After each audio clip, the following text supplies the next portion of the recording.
सतगुरु माता जी के पावन चरणों का ध्यान करते हुए बोलिए संतोष जी, धन निरंकार जी, साथ संगत जी। स्वागत है आपका आपके ही अपने YouTube चैनल सच्ची गुरु भक्ति पर।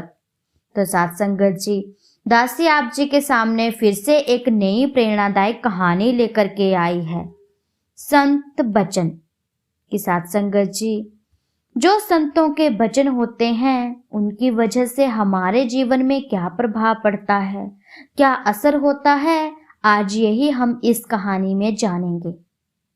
कि एक चोर था, वो चोरी करने गया था, लेकिन साथ संगत जी एक वचन सुनते ही वह संत बन गया। तो आओ चलो जानते हैं इस कहानी में।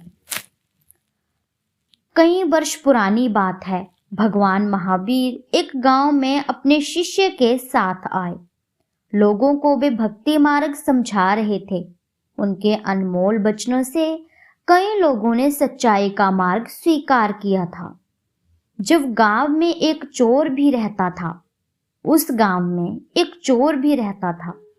उसे भगवान महावीर का उपदेश अच्छा नहीं लगता था, क्योंकि उसके साथ चोरी करने वाले उसके कई चोर साथी अपना पीढ़ियों से चला आ रहा चोरी का व्यवसाय छोड़कर सत्य के मार्ग पर चलने लगे थे।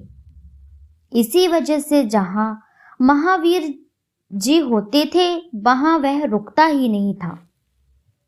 एक दिन वह चोर गंभीर रूप से बीमार हो गया। उसी समय उसने अपने बेटे को बुलाकर कहा, देखो बेटा, लगता है अब मैं ज्यादा दिन नहीं रहूंगा। मेरे बाद तू अपना पीढ़ियों से चला आ रहा ये चोरी का धंधा ऐसे ही जारी रखना, और एक महत्वपूर्ण बात ध्यान रखना, वो यह है कि जब तक इस गांव में महावीर है उसके पास मत जाना, उससे दूर ही रहना।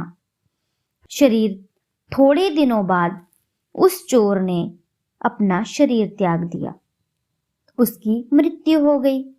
उसके बेटे ने पिता के नक्शे कदम पर चलते हुए चोरी का धंधा जारी रखा और काफी संपत्ति जमा भी कर ली थी, क्योंकि वह हर रोज चोरियां करता था।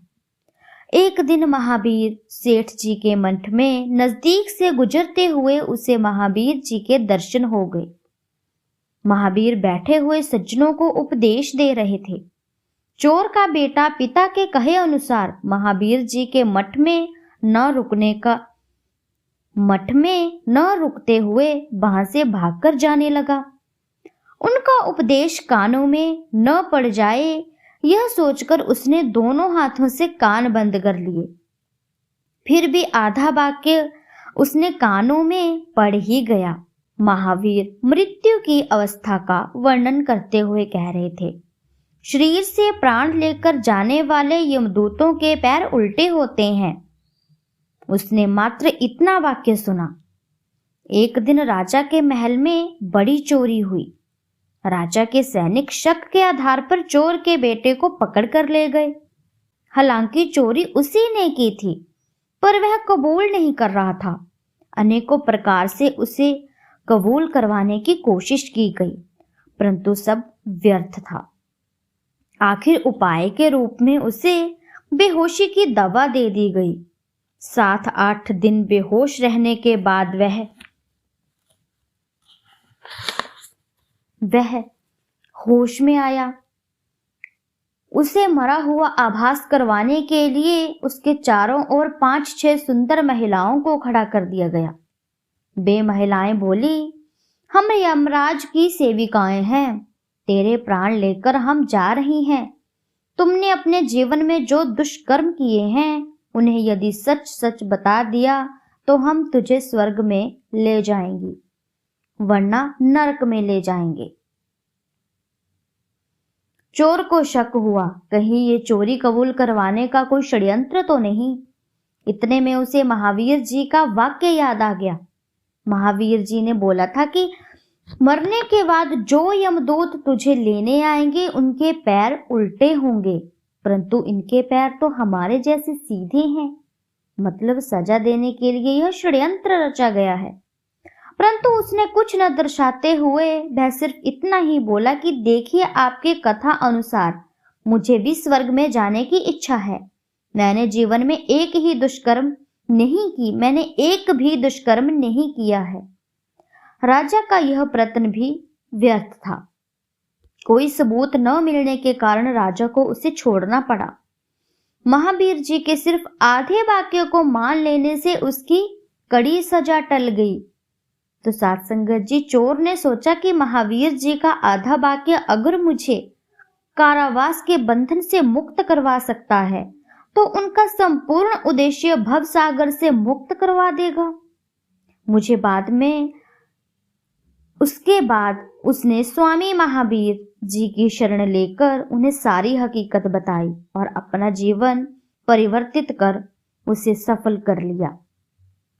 तो साथ संगत जी, आपने इस कहानी में सुना ही होगा कि कैसे एक चोर चोरी करने के इरादे से गया था और चुपके से भाग भी रहा था, लेकिन संत महावीर का आधा वाक्य ही उसके कान में पड़ा और उसने उस आधे वाक्य पर अमल किया तो उसकी कितनी बड़ी सजा टल गई।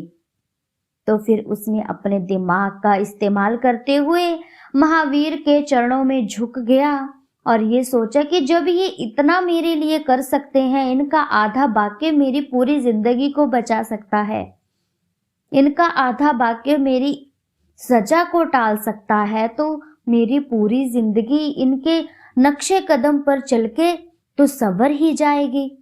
तो साथ संगत जी, ऐसे ही एक चोर संत महावीर के शब्दों को सुनकर उनका शिष्य बन गया और उनके ही चरणों में समर्पित हो गया और आगे चल कर के अच्छी भक्ति करने लगा और एक महावीर संत बन गया। तो साथ संगत जी, हमें भी यदि हम कोई गलत कार्य कर भी रहे हैं तो भी हमें नहीं करना है और सतगुरु द्वारा दिए हुए नक्शे कदम पर चलना है ताकि हमारी जिंदगी भी संवर जाए। तो साथ संगत जी, दासी की कहानी आप जी संतों महापुरुषों को अच्छी लगी हो तो चैनल को लाइक, शेयर, कमेंट और सब्सक्राइब जरूर कीजिएगा। ऐसी ही प्रेरणादायक कहानियां मैं आप जी संतों महापुरुषों के सामने लेकर के आती रहती हूँ। तब तक के लिए धन्य निरंकार जी।